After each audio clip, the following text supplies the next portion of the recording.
आज का रात्रि क्लास है 15 जुलाई संसद सभा।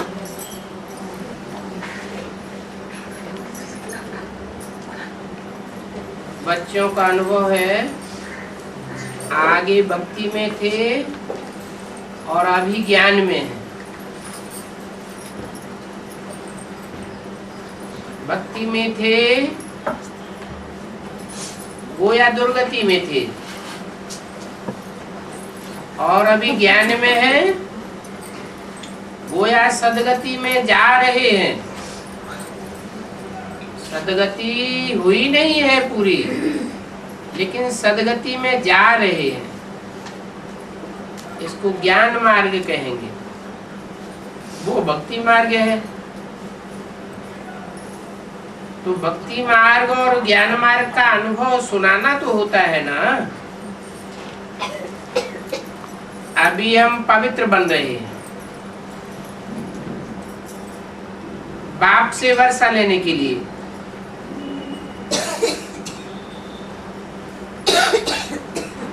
और वापस तो सभी को जाना है। पवित्र बनेंगे वो भी जाएंगे, नहीं बनेंगे उनको भी वापस जाना पड़े। धर्मराज की सजाएं खा के वापस जाएंगे, ये तुम्हारी बुद्धि में है। जो भी एक्टर्स हैं सब कैसे आते हैं और कैसे वृद्धि को पाते हैं और चले जाते हैं, ये भी बुद्धि में है। पहले पहले छोटा झाड़ ही आवेगा। यहाँ वाले जो जावेंगे सभी को इकट्ठे नहीं जावेंगे, धीरे धीरे जावेंगे, आवेंगे। जावेंगे इकट्ठे लेकिन आवेंगे धीरे धीरे। ये झाड़ निराकारी जाकर के बनेगा, फिर धीरे धीरे साकारी झाड़ बढ़ेगा। वो झाड़ सिर्फ सूर्यवंशी बच्चों को समझाना बहुत सहज है। ये बेहद का मनुष्य सृष्टि का झाड़ है। जो जिस धर्म का है उनका स्थापक फिर भी उसी समय पर आवेगा। पीछे वाले आते ही पिछाड़ी में है। वो इतना सुख नहीं ले सकते हैं जितना सूर्यवंशी सुख लेते हैं। ड्रामा बनाई हुआ है, तुम बच्चों को डिटेल में समझानी मिलती है। और बाप की याद तो अति सहज है। याद और वर्षा बच्चों को ही सभी को समझाना होता है। वर्षे की बात है, न ड्रामा की और न साक्षात्कार की, ना ही परमात्मा की साक्षात्कार की बात होती है। अपना तो काम है बाप और बाप के वर्षे से। जितना जितना जो अच्छी रीति निश्चय बुद्धि होते जावेंगे तुम समझ जावेंगे कि ये शुरू से भक्ति करते आते हैं। जो अनिश्चय बुद्धि बनते हैं, नहीं समझते हैं तो समझते हैं ये बाद में आने वाले हैं। जिन्होंने बाद में भक्ति की होगी वो पीछे आवेंगे। तो भक्ति का भी हिसाब जरूर लागू रहता है। जिन्होंने ज्यादा भक्ति की है वो ज्यादा ज्ञान उठावेंगे, जिन्होंने कम भक्ति की है वो कम ज्ञान उठावेंगे। जिन्होंने शुरुआत की सतो प्रधान भक्ति की है वो सतो प्रधान ज्ञान उठावेंगे, और जिन्होंने तमो प्रधान अंत की भक्ति की है वो तामसी ज्ञान उठावेंगे। तामसी ज्ञान अर्थात व्यभिचारी ज्ञान। एक से नहीं सुनेंगे। ये भक्ति का हिसाब है। तो गाया जाता है आत्मा परमात्मा अलग रहे बहुकाल, बच्चों को पुरुषार्थी सतो प्रधान बनने का ही करना है और हर एक को बाप का परिचय देना है। सर्विस करते हुए बच्चों को कभी भी तंग नहीं होना चाहिए कि हमारी बात नहीं समझते हैं, हमारी बात नहीं सुनते हैं। चाहे छोटे हो चाहे बड़े हो, सर्विस तो सभी को करनी है। जो बड़े बड़े दुकान होते हैं उन पर तो अच्छे ही समझाने वाले रखे जाते हैं। जैसे जैसे कल पहले स्थापना हुई है वो अभी होती रहेगी, तो खुशी से ही सर्विस में लगना चाहिए। तंग होने की बात नहीं है, स्टूडेंट्स को पढ़ करके पास होना है। पढ़ना और पढ़ाना अलग बात है और लड़ना झगड़ना अलग बात है।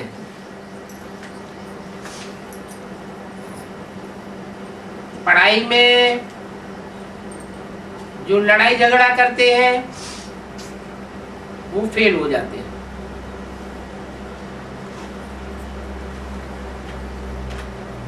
कहते भी हैं पढ़ेंगे लिखेंगे बनेंगे नवाब, रुलेंगे पिलेंगे होंगे खराब।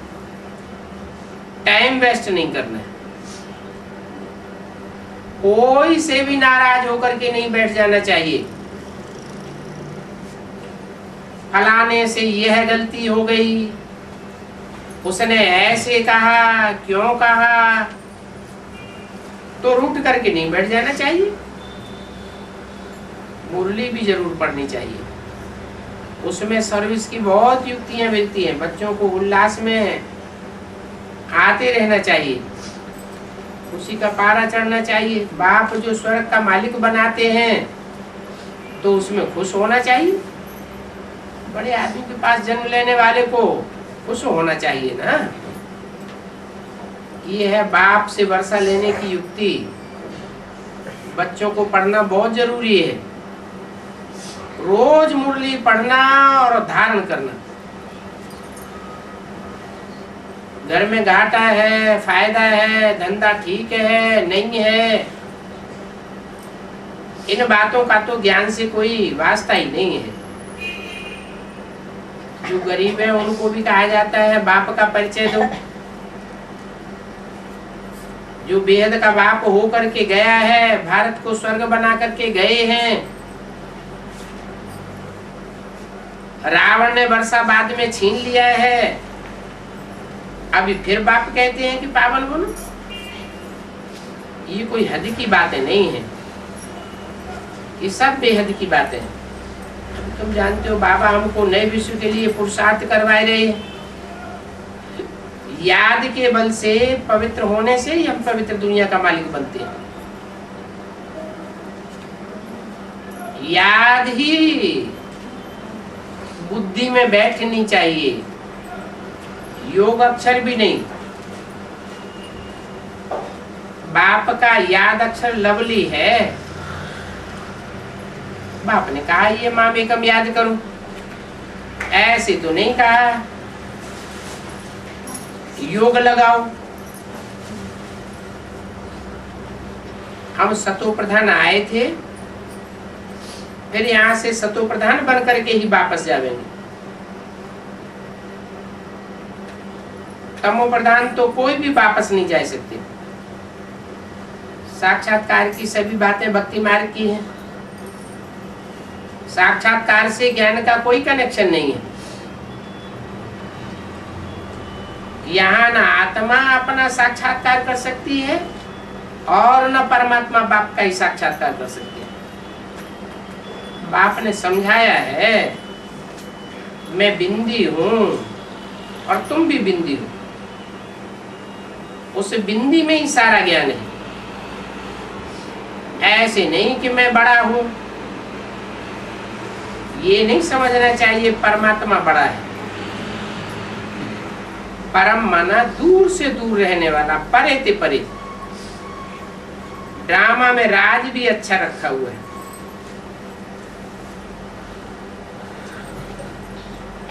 पतितों को पावन बनाने का राज है, नहीं तो कैसे पावन बनावेंगे। ऐसी ऐसी बातें याद करके खुशी में रहना चाहिए। तुम बच्चों को तो शिव बाबा ने अडॉप्ट किया है, तुम बच्चों को माना जो सन्मुख बैठे बच्चे हैं उनको तो बाप ने अडॉप्ट किया है। सुप्रीम सोल बाप अडॉप्ट करने वाला है साकार के द्वारा।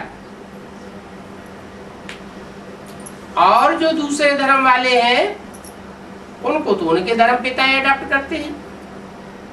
अभी बाप राजयोग सिखाए रहे हैं, तुम समझेंगे बरोबर ये रथ भाग्यशाली है जिसमें भगवान बाप प्रवेश करते हैं। इन्होंने 84 जन्म लिए हैं, फिर बाप ने प्रवेश करके यह नाम रखा है। सब जानते हैं कि ये साधारण तन था, प्रवेश किया फिर नाम बदल दिया।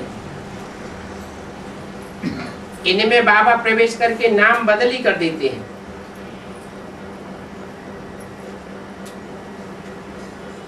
दादा लेखराज में प्रवेश किया तो नाम क्या रखा? ब्रह्मा। फिर प्रवेश करते हैं ब्रह्मा का शरीर छूटने के बाद तो फिर नाम बदली करते हैं। नहीं तो ब्रह्मा का बाप चाहिए, वो फिर कहां से आवेगा? 3 बच्चों से में से भी एक ब्रह्मा ही यहाँ का है, साकार सृष्टि का। विष्णु और शंकर को साकार नहीं कहेंगे, वो तो आकारी स्टेज में रहने वाले हैं। साकारी दुनिया से उनका वास्ता नहीं है, ऐसे नहीं कहेंगे। अभी तीनों को रचा है नहीं।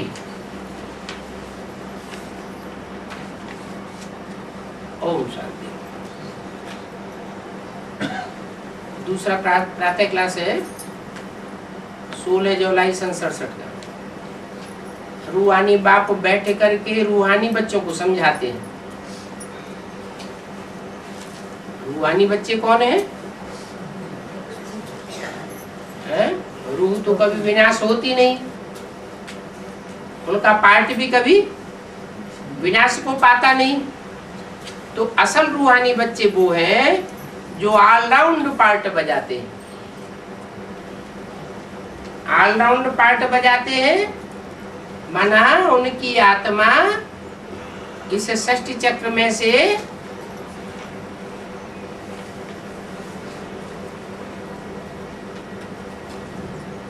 परमधाम वासी लंबे समय तक नहीं बनती। बाप जब ज्ञान सुनाते हैं तो रूहानी स्टेज आराम से धारण कर लेते हैं। इसी जन्म में रूहानी स्टेज पूरी धारण करके और इसी जन्म में संपन्न आत्मा बन जाती है, पवित्र बन जाते हैं। जो बाप के सन्मुख आने वाले बच्चे हैं उनकी बात है। जो सन्मुख नहीं आते हैं वो पूरे परिपक्व आत्मा नहीं बन पाते, तो उनके जन्म कम हो जाते हैं। वो पूरा बाप से समझते भी नहीं, पूरी पढ़ाई पढ़ते ही नहीं। जब पहले पहले कोई को समझाओ तो पहले ये क्लियर कर दो कि सारी मनुष्य सृष्टि का बाप एक ही है। पूछना नहीं है कि बाप एक है व अनेक है। अगर पूछेंगे तो कह देंगे अनेक है। कहना ही है बाप रचयिता गॉड फादर एक है, वो सभी आत्माओं का बाप है। पहले पहले ऐसे नहीं कहना है कि वो बिंदी है।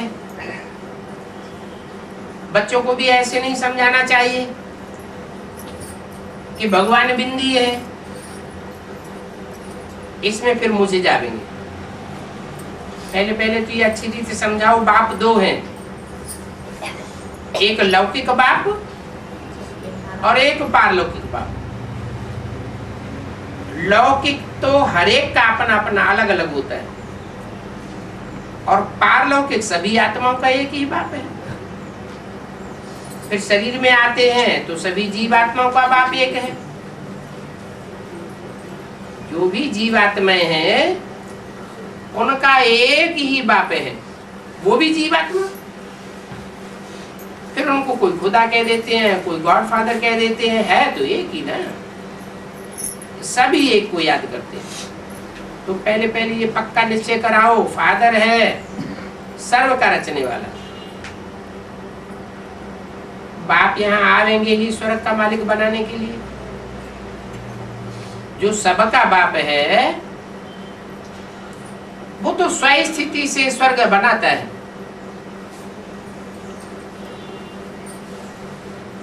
स्वस्थिति में रहने वाला, सदा स्वस्थिति में रहने वाला एक ही बाप है। जिसकी जयंती मनाते हैं। ये भी तुम जानते हो, स्वर्ग का रचयिता भारत में ही आकर के स्वर्ग रचते हैं, और धर्मखंडों में तो आते नहीं, क्योंकि और धर्मखंड है विनाशी। वो धर्म भी विनाशी है, सदा काल के धर्म नहीं है। और तुम्हारा धर्म तो अविनाशी है। धर्मखंड भारत भी अविनाशी है। तो भारत में ही आकर के स्वर्ग रचते हैं। जो नरक बन गया है उस नरक को स्वर्ग बनाते हैं। स्वर्ग में सभी देवी देवताओं का राज्य होता है। तो पहले पहले बाप का ही परिचय देना है। उनका नाम शिव है, उनकी बिंदी का नाम शिव है। गीता में भगवान वाचे है। तो पहले पहले ये निश्चय करवा करके लिखवा लेना चाहिए कि हाँ, बाप तो एक ही है, उनका नाम शिव है, बाकी सारी उनकी रचना है। पहले पहले बाप का निश्चय करवा करके फिर गीता खंडन सिद्धि करनी है। गीता में कृष्ण का नाम डाल दिया है। अब कृष्ण तो देवता है, 16 कला संपूर्ण कहा जाता है। बाप तो कलाओं में बंधता ही नहीं, वो तो कलातीत है। तो जो कलातीत है वो ही सृष्टि पर आकर के सारे कल्प का अंत करने वाला कहा जाता है। कृष्ण कोई गीता का भगवान भी नहीं है और कल्पांतकारी भी नहीं है। गीता में वास्तव में शिव भगवान वाच होनी चाहिए। भगवान ही कहते हैं मैं तुमको राजयोग सिखाता हूँ और नर से नारायण बनाता हूँ। नर को नारायण बनाने वाला एक ही है। जो नारायण बनता है वो पहले कृष्ण कहा जाता है। ये कृष्ण और नारायण कौन बना सकते हैं? ये समझाना पड़ेगा कि भगवान कौन है। फिर ये भी समझाना होता है कि सतयुग में पहले नंबर में जो लक्ष्मी नारायण हैं जरूर वो ही 84 जन्म लेते होंगे। दूसरे नंबर के नारायण, तीसरे नंबर के नारायण, उनका एक एक जन्म कम होता जाएगा।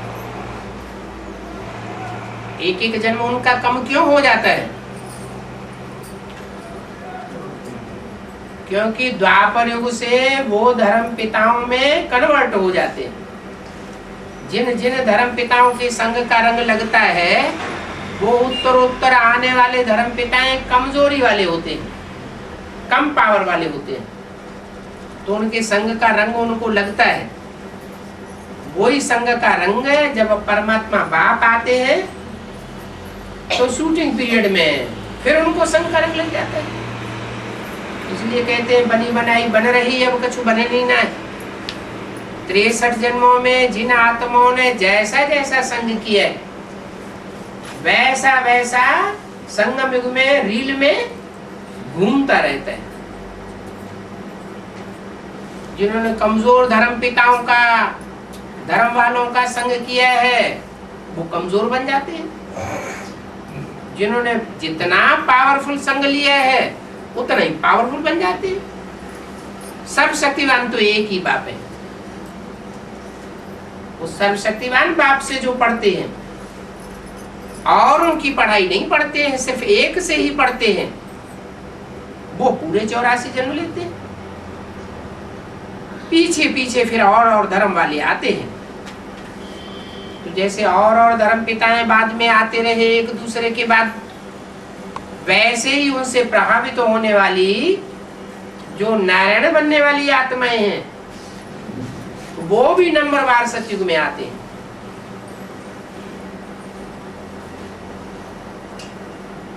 पहले नंबर में जो लक्ष्मी नारायण हैं, वो तो जरूर 84 जन्म लेने वाले हैं। उनके इतने जन्म हो नहीं सकते जो बाद में आते हैं। जो पहले पहले आने वाले हैं उनके ही 84 जन्म होते हैं। सतयुग में तो कुछ सीखते नहीं है, जरूर संगम में ऊपर ही सीखा होगा। तो पहले पहले बाप का परिचय देना है। जैसे आत्मा देखने में नहीं आती है, आत्मा को बुद्धि से समझा जाता है कि आत्मा अमुक पार्टधारी है। बिंदी का साक्षात्कार करेंगे तो कुछ भी समझ में नहीं आएगा। वो बिंदी जब साकार शरीर से पार्ट बजाती है, एक्ट करती है, वाचा चलाती है, तो कुछ समझ में आता है। परमात्मा को भी देख नहीं सकते हैं इन आंखों से। परमात्मा का भी पार्ट समझा जा सकता है, वो भी तब जब साकार शरीर में आवे। बुद्धि से समझते हैं कि वो हम आत्माओं का बाप है। आत्मा तो छोटी बड़ी होती नहीं है, बाप भी छोटा बड़ा नहीं होता है। उनको कहा जाता है परमात्मा। तो जरूर परम पार्ट बजाते होंगे। वो सदैव पावन है। परम मना परे ते परे पार्ट बजाने वाला, ऊंचे ते ऊंचा पार्टधारी। कैसा पावन पने का पार्ट बजाते हैं? जैसा पावन पने का पार्ट और कोई देवता नहीं बजा सकता। उनको तो आकर के सारी पतित दुनिया को पावन बनाना होता है, थोड़ों को नहीं। सारी सृष्टि उनसे पावन बनती है। तो पहले पहले एक ही बाप है। यही सिद्ध करने पर गीता का भगवान सिद्ध हो जाएगा। गीता का भगवान कोई कृष्ण नहीं है। कृष्ण को तो सब धर्म वाले नहीं मानेंगे। सब धर्म वाले तो एक निराकार को ही मानते हैं। तो ये सिद्ध हो जाएगा। तुम बच्चों को सिद्ध करके दिखाना है कि ये सब भक्ति मार्ग के झूठे शास्त्र हैं जो मनुष्यों ने बैठ बनाए। एक बाप को ही सच्चा कहा जाता है जो सच्चखंड स्थापन करते हैं। कोई मनुष्य तो सच्चखंड या सतयुग स्थापन नहीं कर सकता। भक्ति मार्ग के इन शास्त्रों आदि से उतरते आए हैं, क्योंकि शास्त्र मनुष्यों के द्वारा लिखे हुए हैं। मनुष्य उतरती कला में जाने वाले हैं, भगवान तो उतरती कला में जाता नहीं। सतयुग में कृष्ण आवेगा, उतरती कला में जावेगा या चढ़ती कला में जावेगा? है? सतयुग में कृष्ण आवेगा तो उतरती कला में जावेगा या चढ़ती कला में जावेगा? उतरती कला में जाएगा। उसके बाद और भी जो नारायण बनने वाली आत्माएं आवेंगी वो भी उतरती कला में जावेगी या चढ़ती कला में जावेंगी? उतरती कला में जावेगी। भगवान तो इस सृष्टि पर आता है तो जब प्रत्यक्ष होता है तो वो कलाओं में बंधता ही नहीं, वो कलाओं से भी परे का पार्ट बजाता है। पुनर्जन्म लेने से कलाएं कम होती हैं। क्या? एक हद का पुनर्जन्म, एक बेहद का पुनर्जन्म। बेहद का पुनर्जन्म क्या है? बार बार निश्चय में आना, बार बार अनिश्चय में आना। तो बार बार जो निश्चय निश्चय के चक्र में आते हैं उनकी आत्मा कमजोर हो जाती है।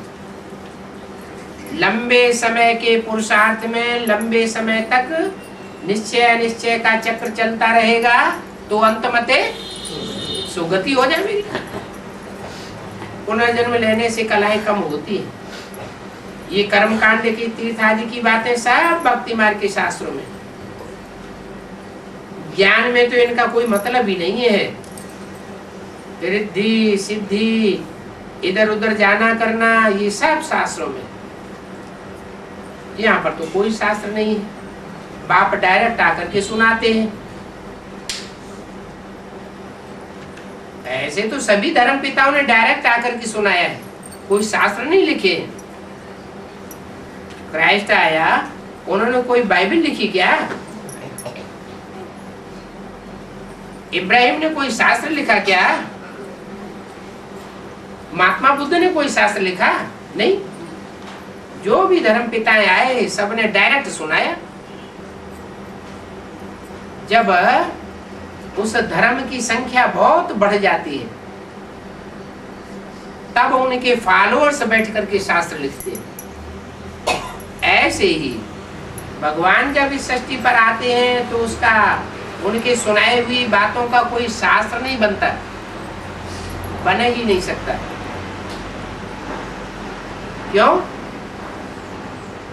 कि भगवान के आने के बाद तो पुरानी दुनिया का विनाश हो जाता है, सब शास्त्रों का भी विनाश हो जाता है। भगवान जो प्रारब्ध देते हैं वो स्वर्ग की प्रारब्ध 2500 वर्ष तक चलती है। उसके बाद कहीं शास्त्र आदि बनते हैं, वो भी मनुष्य गुरुओं के द्वारा।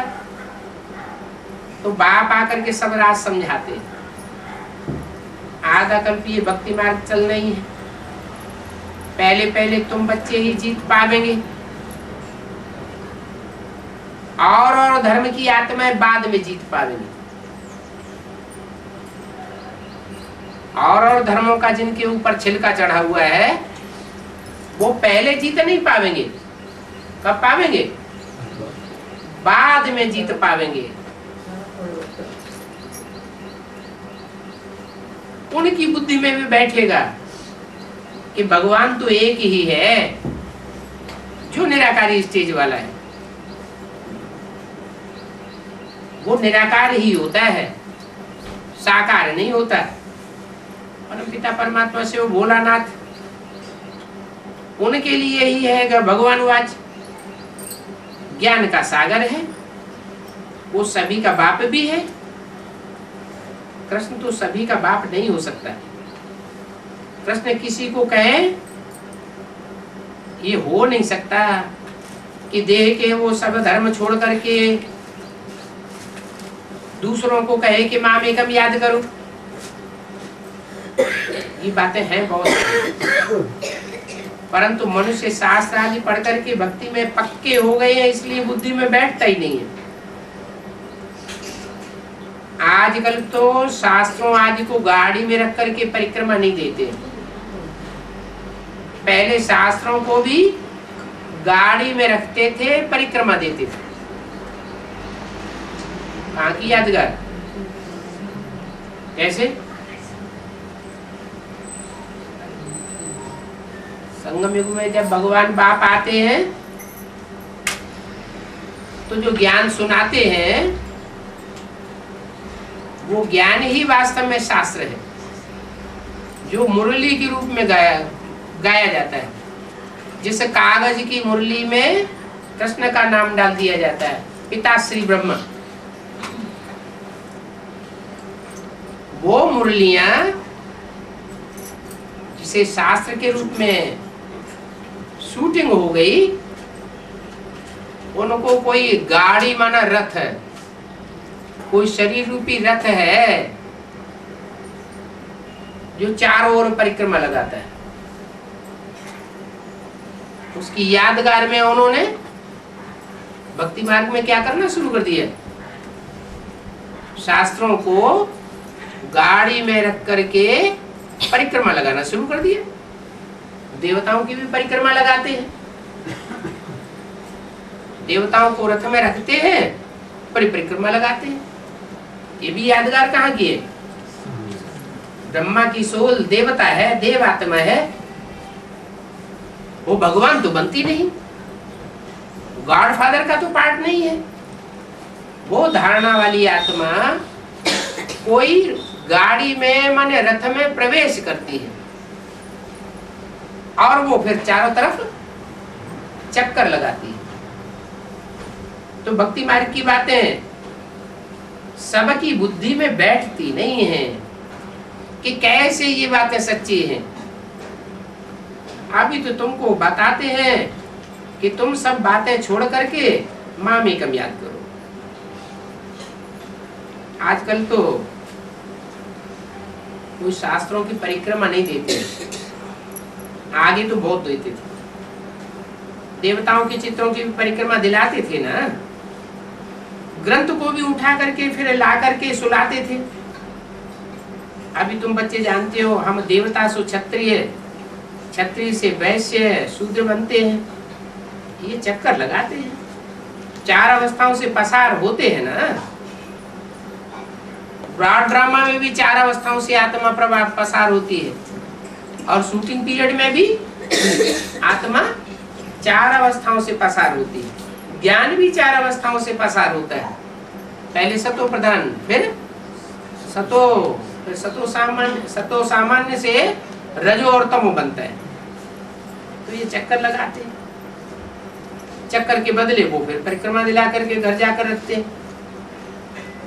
उनका एक मुकर्रर दिन होता है जबकि दिखाते हैं चित्रों को बड़े धूमधाम से। तो पहले पहले यही सिद्ध करके बताना है कि कृष्ण भगवान वाच नहीं है, परंतु शिव भगवान वाच है, ये बुद्धि में बैठता नहीं है। शिव पुनर्जन्म मरण रहित है, वो आते तो जरूर हैं परंतु इनका दिव्य जन्म है। मनुष्यों की भांति वो गर्भ से जन्म नहीं लेते,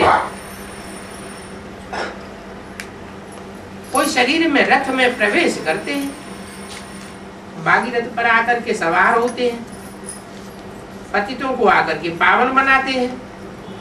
कोई मनुष्य तो पतितों को पावन बना ही नहीं सकता। कृष्ण को नहीं कहेंगे पतित पावन। कृष्ण अर्थात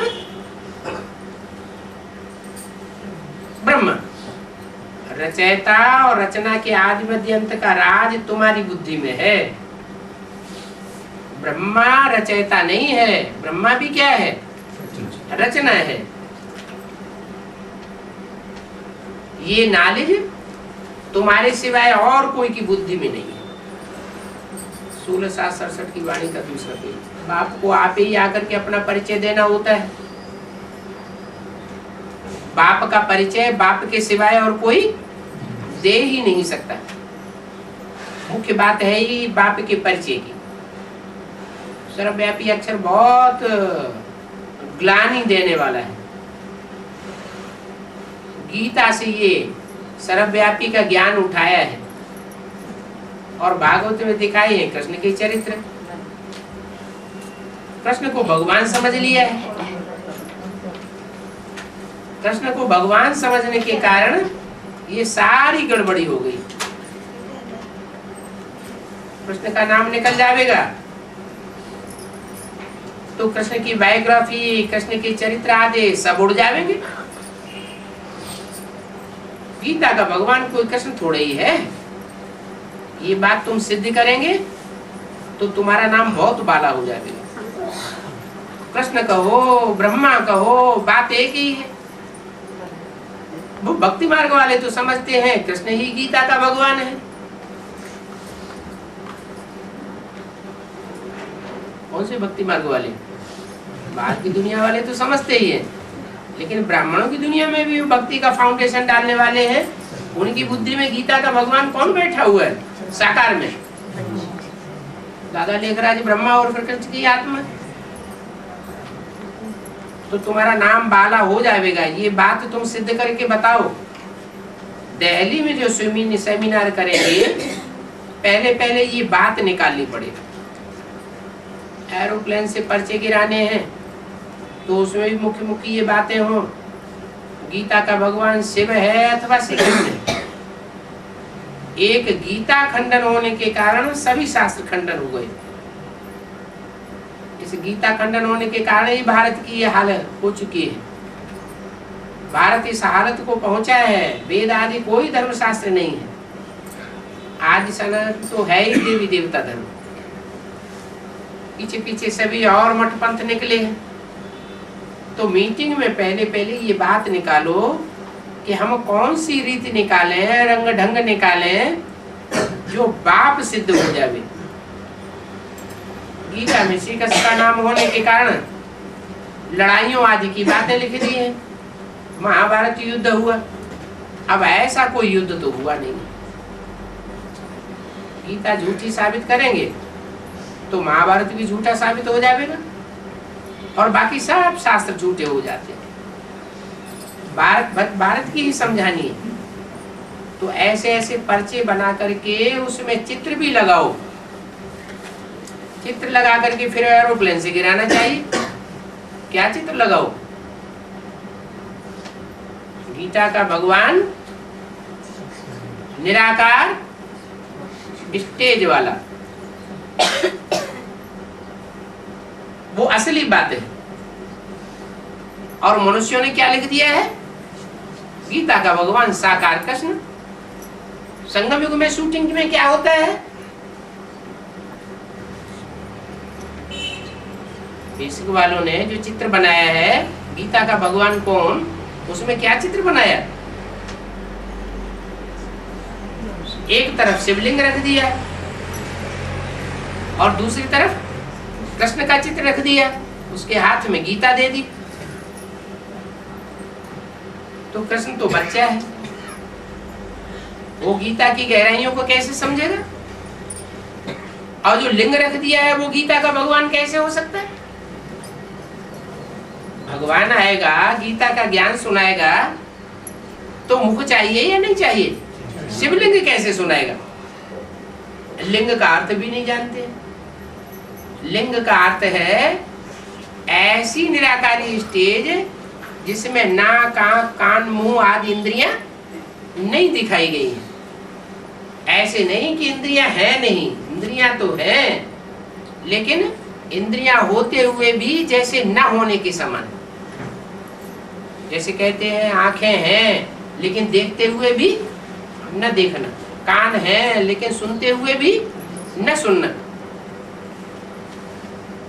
तो ऐसे ऐसे चित्र बना करके, पर्चे बना करके फिर समझाना चाहिए। अभी भारत कंगाल हुआ पड़ा है। बाप आकर के राजयोग से कहा कि भारत को स्वर्ग बनाते हैं, तब चढ़ती कला होती है। द्वापर युग में भक्ति मार्ग शुरू होता है, द्वैत शुरू हो जाता है। द्वैत माना दो दो बातें शुरू हो जाती हैं। दो दो बातों में क्या सबसे पहले द्वैत आता है।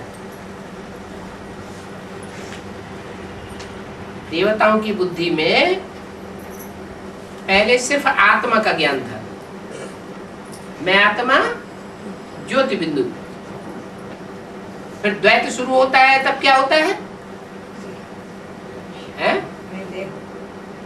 देह की बात शुरू हो जाती, तो द्वैत शुरू हो गया।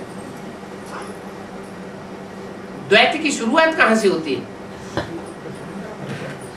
द्वापर में भी द्वैत कहां लाता कौन है? द्वैत इस्लाम धर्म तो आता है, इस्लाम धर्म तो लाता है, लेकिन इस्लाम धर्म भी कब आता है?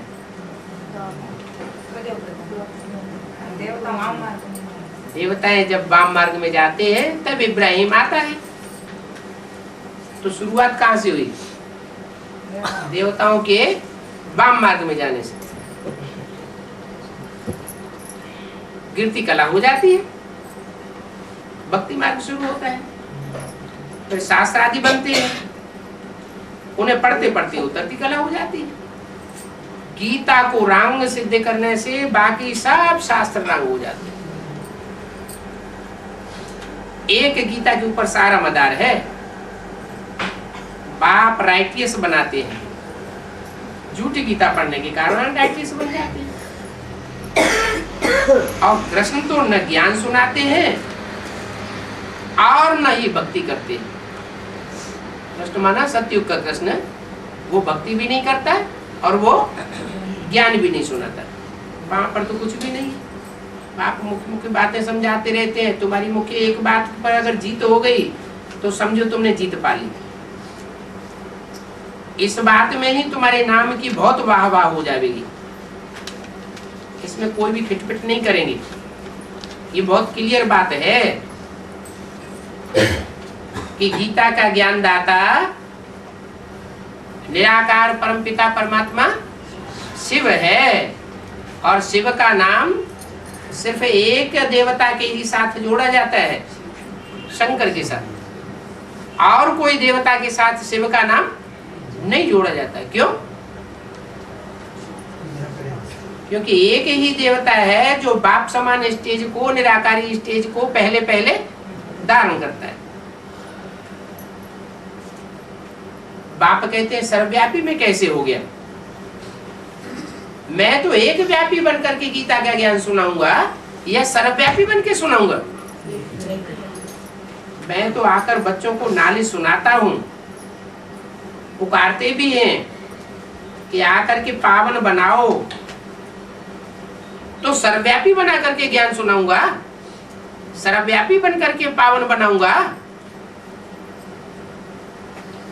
आता हूं रचयिता और रचना का ज्ञान सुनाने के लिए। तो महिमा बाप की अलग है, कृष्ण की महिमा अलग है। बाप की महिमा क्या है? बाप की महिमा में कहेंगे सर्वगुण संपन्न, 16 कला संपन्न, संपूर्ण अहिंसक, मर्यादा पुरुषोत्तम। नहीं, बाप तो सर्वगुण संपन्न हो ही नहीं सकता। अगर बाप सर्वगुण संपन्न हो जाए तो दुनिया में जो अवगुणी है, गुणहीन है, राक्षस संप्रदाय है, इनका विनाश हो ही नहीं सकता। बाप 16 कला संपूर्ण नहीं बन सकता। वो 16 कला संपूर्ण बने, सर्वगुण संपन्न बने तो और धर्म जो है वो खलास हो ही नहीं सकते। तो कृष्ण की महिमा अलग है और बाप की महिमा अलग है। ऐसे नहीं कि शिव बाबा आकर के कृष्ण व लक्ष्मी नारायण बनते हैं, नहीं। शिव बाबा जिस तन में प्रवेश करते हैं वो तनधारी मनुष्य नर से नारायण बनते हैं। शिव बाबा 84 जन्म में भी नहीं आते। तुम्हारी बुद्धि सारी ये बातें समझाने में लगी रहनी चाहिए। एक बात सिद्ध करने पर सब शास्त्र झूठे पड़ जाएंगे। मुख्य गीता है, भगवान वाच है, तो जरूर भगवान का मुख चाहिए। निराकार कैसे गीता ज्ञान सुनावेगा? वो तो चित्र बनाए देते हैं निराकार का। हाँ, कहेंगे कि भगवान एक ही निराकार है। निराकार है तो जरूर निर्विकार है, परंतु आत्मा मुख बिना बोलेगी कैसे? कहते हैं कि मैं साधारण तन का आधार लेता हूं। एक तरफ कहते हैं साधारण तन का आधार लेता हूं, फिर दूसरी तरफ दिखाते हैं कि दादा लेखराज बहुत लंबे चौड़े राजाओं की तरह पर्सनालिटी वाले थे, गोरे चिट्टे थे। तो दो बातें हो गई। साधारण पर्सनालिटी वाले और असाधारण पर्सनालिटी वाले, अंतर तो हो जाता है ना। दूसरी तरफ दिखाते हैं बहुत साहूकार थे। तो भगवान को गरीब निवाज कहा जाता है या साहूकार निवाज कहा जाता है? गरीब निवाज कहा जाता है। तो गरीबों के तन में, साधारण तन में आकर के भगवान प्रत्यक्ष होगा या साहूकार लंबे चौड़े गोरे चिट्ठे तन में आकर के भगवान प्रत्यक्ष होगा?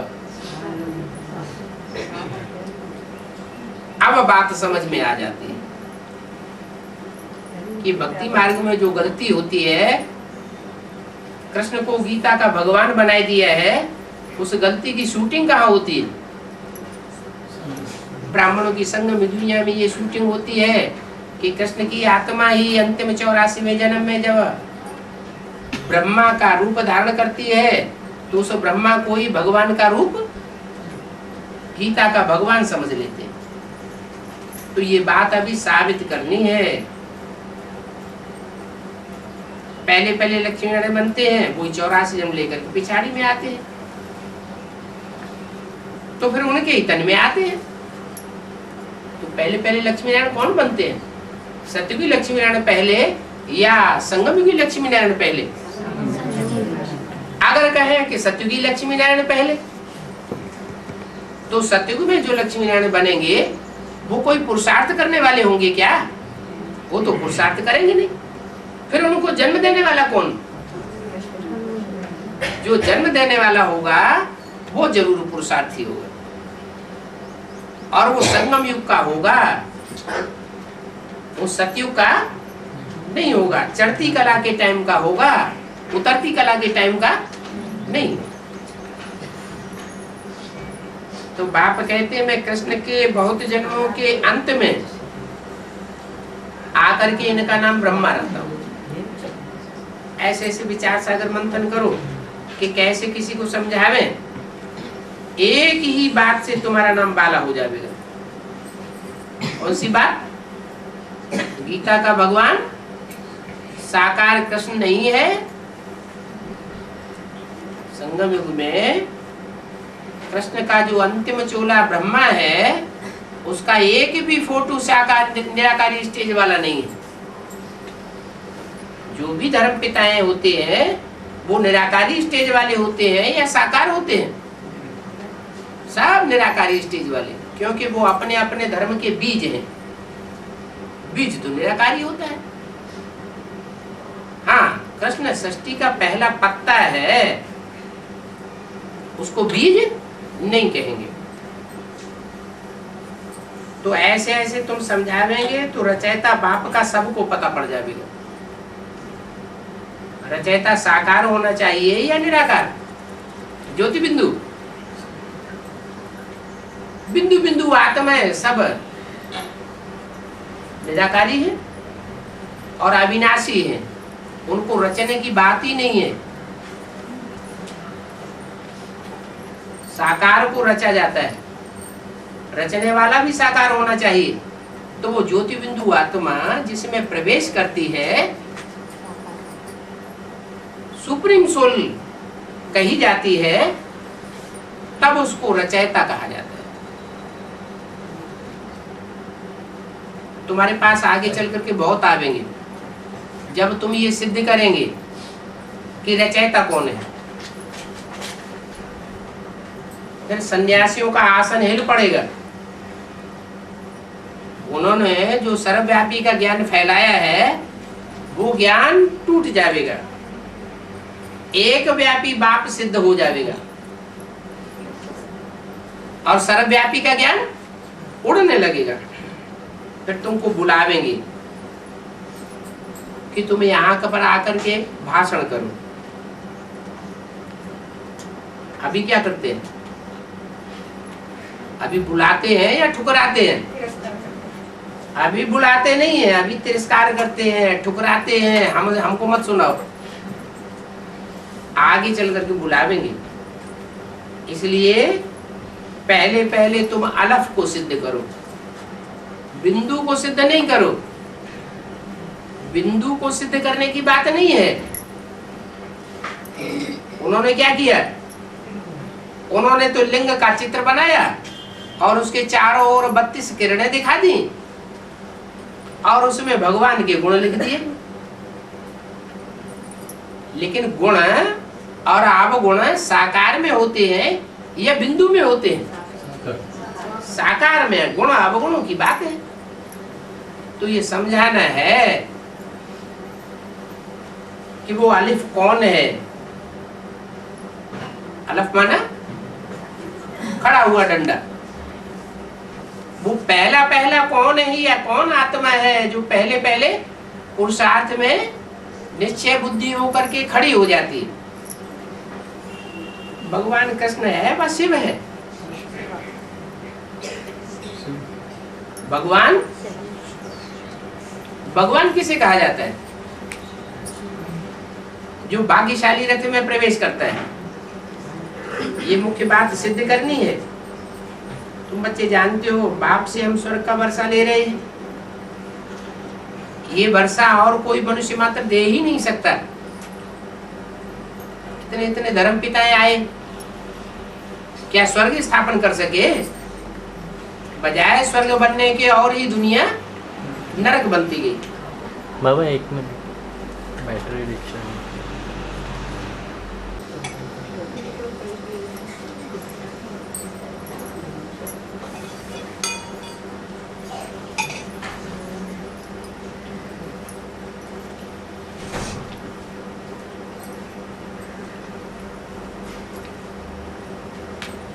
भगवान बाप आते हैं तो बच्चों को बैठ करके समझाते हैं कि मैं बहुत जन्मों के अंत में इसमें प्रवेश करता हूँ। बहुत जन्म कितने?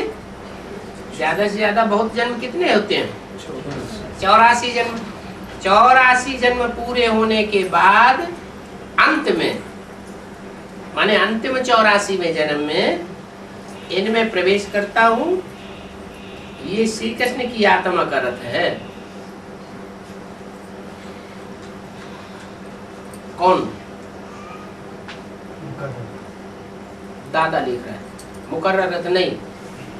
दादा लिख रहा है 84वें जन्म का ये शरीर है। इसके बाद ये शरीर छूट जाएगा तो फिर इनका अगला जन्म इस दुनिया में नहीं होता है। ये खुद तो कृष्ण नहीं है तो राधा वो है तो दादा लिख रहा है का कृष्ण शरीर, लेकिन कृष्ण बनेगा कब? बनेगा तो सतयुग में। बहुत जन्मों के अंत का शरीर है। हर जन्म में फीचर्स परिचय आदि बदलता रहता है ना।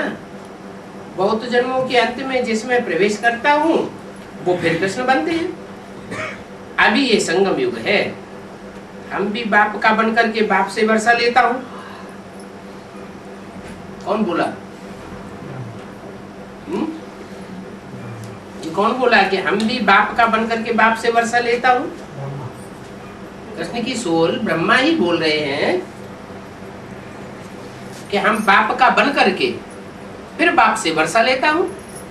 कब बनेंगे बाप के? सतयुग आदि में बाप के घर में ही वो आत्मा जन्म लेती है, फिर उनका वर्षा मिलेगा सतयुग का। सतयुग का नारायण बनेंगे। बाप पढ़ाते हैं फिर साथ ले जाते हैं। ये कौन बोला?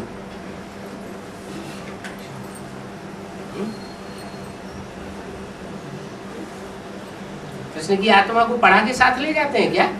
नहीं। फिर माने सुप्रीम सोल बाप जो है वो साथ ले जाते हैं, माने निराकारी स्टेज में ले जाते हैं। और कोई तकलीफ की बात नहीं है। बाप सिर्फ कहते हैं मामेकम याद करो तो तुम निराकारी निर्विकारी निरहंकारी बाप समान बन जाएंगे। तो ये अच्छी रीति विचार करना चाहिए। ये सब बातें कैसे कैसे लिखें, क्या कारण है जिससे भारत अनराइटियस बन गया, इररिलीजियस बन गया, इंसॉल्वेंट बना हुआ है। 16 जुलाई संसद शक्ति वाणी का 3रा पेज।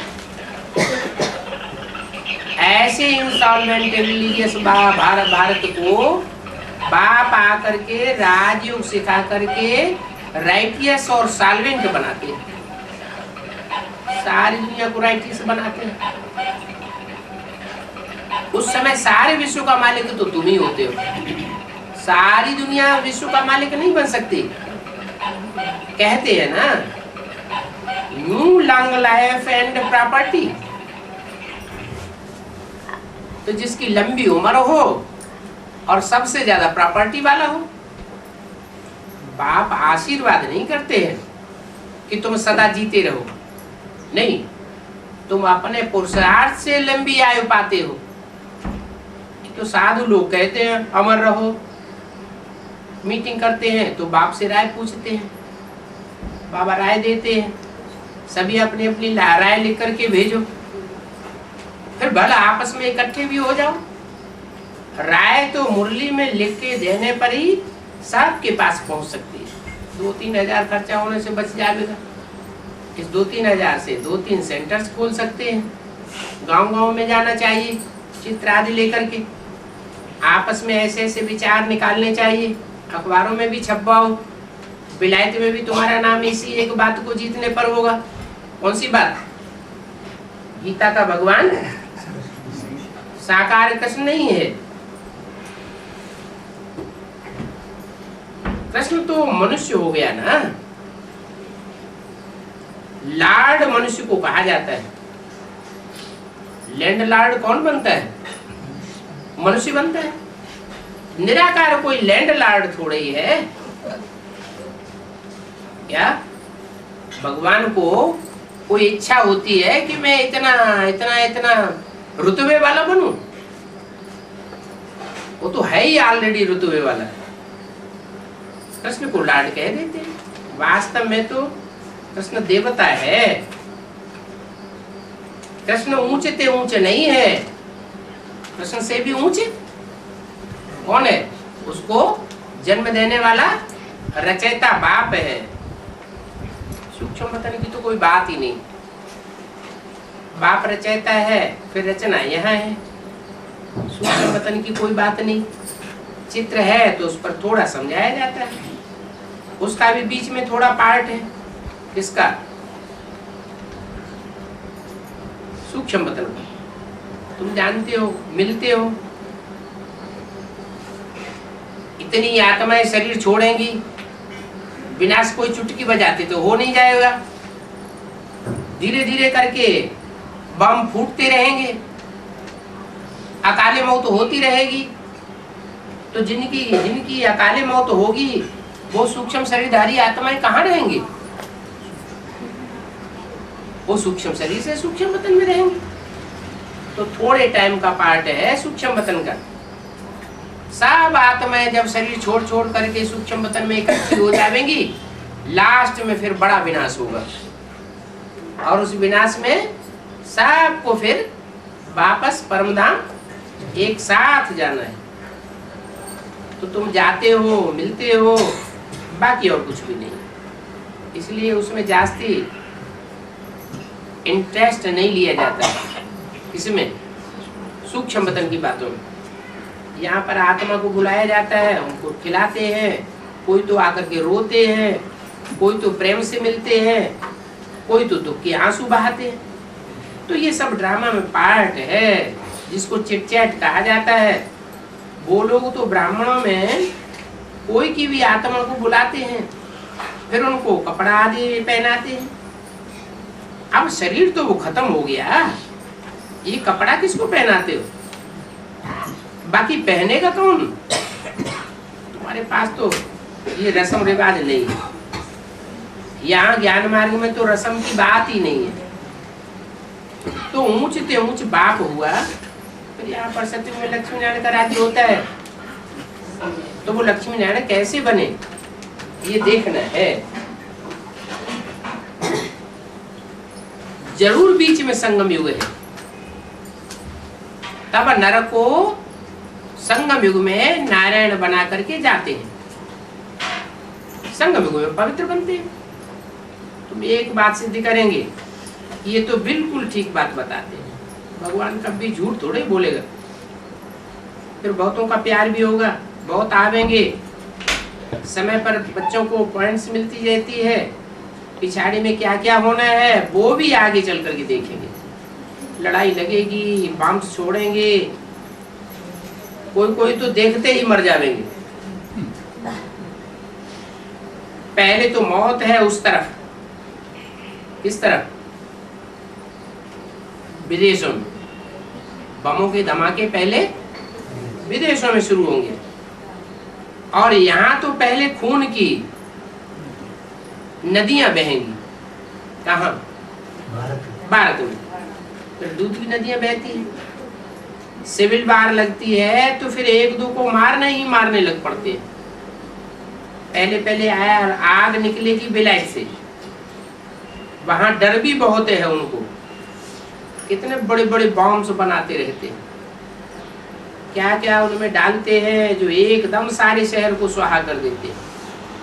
बाबा ने समझाया है कि ऊंच ऊंच भगवान है, फिर सत्युग में है लक्ष्मी नारायण का राज्य, वो भी बताना है कि कैसे स्वर्ग की राजधानी स्थापन की होगी। हेवनली गॉडफादर जरूर संगम पर ही आते हैं। तुम जानते हो कि अभी संगम पर हैं, तुमको मुख्य बात समझाई जाती है बाप की याद की। ये याद जैसी तुमको सिखाई जाती है ऐसी और किसी की बुद्धि में नहीं बैठ सकती। क्या औरों की बुद्धि में फिर भी संशय निश्चय आता रहेगा, और तुम्हारी बुद्धि निश्चयात्मक बुद्धि से तुम पाप को याद करेंगे।